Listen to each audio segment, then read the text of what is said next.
ಎಲ್ಲಾ ಕಡೆ ಇವತ್ತೊಂದ್ ದಿವಸ ದುಡ್ಡು ಕೊಡದೆ ಎಲ್ಲ ಕಲ್ತ್ಕೊಳ್ಳೋದು ಬಹಳ ಕಷ್ಟ ಇರೋ ಕಾಲದಲ್ಲಿ ಹೌದು. ಪ್ಲಸ್ ಕಣ್ಣಿಲ್ದವ್ರಿಗೆ ಕಾಲಿಲ್ದವ್ರಿಗೆ ಇವ್ರಿಗೆಲ್ಲ ಉಚಿತವಾಗಿ ಕಲ್ಸ್ಕೊಡ್ತಾರೆ ಅಂತಂದ್ರೆ ಅಂಡ್ ಎಲ್ರಿಗೂ ಗೊತ್ತಪ್ಪ, ಗದಗಲ್ಲಿ ಪುಟ್ಟಯ್ಯಜ್ಜ ಅವ್ರ ಹತ್ರ ಕಲ್ತಿದ್ದಾರೆ ಅಂದ್ರೆ ಇವ್ರು ಸಂಗೀತದಲ್ಲಿ ಇವ್ರು ಏನೋ ಮಾಡಿರ್ತಾರೆ ಅನ್ನೋದು, ಯಾಕಂದ್ರೆ ಅಷ್ಟು ಪ್ರಾಕ್ಟೀಸ್ ನಡೀತಾ ಇದೆ.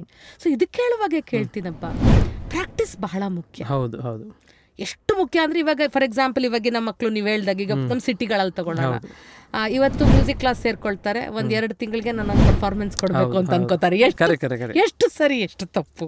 ಈಗೆಲ್ಲ ಹೆಂಗಾಗಿಬಿಟ್ಟಿದೆ, ಇವತ್ತು ಕಲ್ತು ನಾಳೆ ಫೇಮಸ್ ಆಗಬೇಕು, ಅದು ಸಂಗೀತ ಅಂದ್ರೆ ಅಷ್ಟು ಸುಲಭ ಅಂತ ತಿಳ್ಕೊಂಡಾರೆ. ಇನ್ನೊಂದು ಏನಾಗಿದೆ ಮೇಡಮ್, ಸಂಗೀತದಲ್ಲೇ ಗುರುಗಳು ಒಂದು ಶ್ಲೋಕ ಹೇಳ್ತಿದ್ರು ಪುಟ್ಟಯ್ಯರು, ಸಂಗೀತ ಸಾಗರಂ ಚೈವ ಸಾಹಿತ್ಯ ಭೂಷಣಂ ತಥಾ ಲಿಂಗ ಪೂಜಾ ಸದಾ ನಮ್ಮದು. ಒಂದು ಶ್ಲೋಕ ಬರ್ತದೆ, ಸಂಗೀತ ಸಾಗರಂ ಅಂದ್ರೆ ಅದರಲ್ಲೇ ಬಂದುಬಿಡ್ತದೆ, ಸಂಗೀತ ಅಂದ್ರೆ ಸಮುದ್ರ ಇದ್ದಂಗೆ ಅಂಥೇಳಿ. ಎಷ್ಟು ಈಜುತ್ತಾ ಹೋಗ್ತೀವಿ ಅಷ್ಟು ಹೋಗ್ತಿರ್ತೀವಿ, ಬಟ್ ನಾವು ಇನ್ನೂ ಮುಂದೆ ನೋಡಿದರೆ ಇನ್ನೂ ಇರ್ತದೆ ಅದು ನಾವು ದಡ ಸೇರೇವಂತಿಲ್ಲ. ಎಷ್ಟೋ ನಮಗೆ ನನ್ನ ಇಬ್ಬರು ಗುರುಗಳು ಕೂಡ ಪುಟ್ಟರಾಜ ಗವಾಯಿಗಳು 97 ವರ್ಷ ಅಜ್ಜವರು, ಆಮೇಲೆ ಪಂಡಿತ ಗಣಪತಿ ಭಟ್ ಹಾಸನಿಗೆ ಗುರುಗಳು, ಅವ್ರಿಗೂ 75 ಇರ್ಬೋದು ಇವಾಗ. ಅವರು ಕೂಡ ಇನ್ನೂ ಸಂಗೀತ ಮುಗೀತು ಅನ್ನೋಂಗಿಲ್ಲ, ಇನ್ನೂ ಏಜ್ ಸಾಲೋದಿಲ್ಲ ನಮ್ಗೆ ಕಲೀಲಿಕ್ಕೆ, ಇನ್ನೂ ಮಾಡ್ಬೇಕಂತಾರೆ. ಅಷ್ಟು ಇರೋರೇ ಇನ್ನೂ ಹಂಗಂತಾರಂದ್ರೆ ಇದಕ್ಕೆ ಎಂಡ್ ಇಲ್ಲ.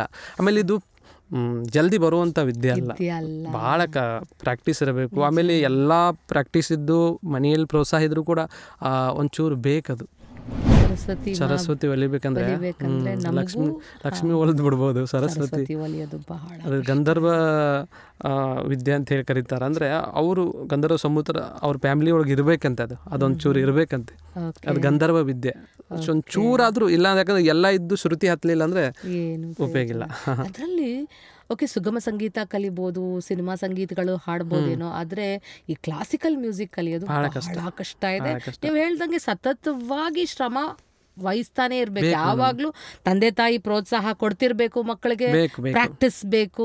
ಅಂಡ್ ಇದು ಮಿನಿಮಮ್ ನನಗನ್ಸದಪ್ಪ, ಒಂದು 10 ವರ್ಷ ಕಲ್ತ್ರೆ ಎಲ್ಲೋ ಒಂದ್ ಸ್ವಲ್ಪ ಜಾಗಕ್ಕೆ ಬರ್ಬಹುದೇನೋ, ಅದು ಸತತವಾಗಿ ಕಲ್ತ್ರೆ ಅದು ಪ್ರಾಕ್ಟೀಸ್ ಮಾಡಿ.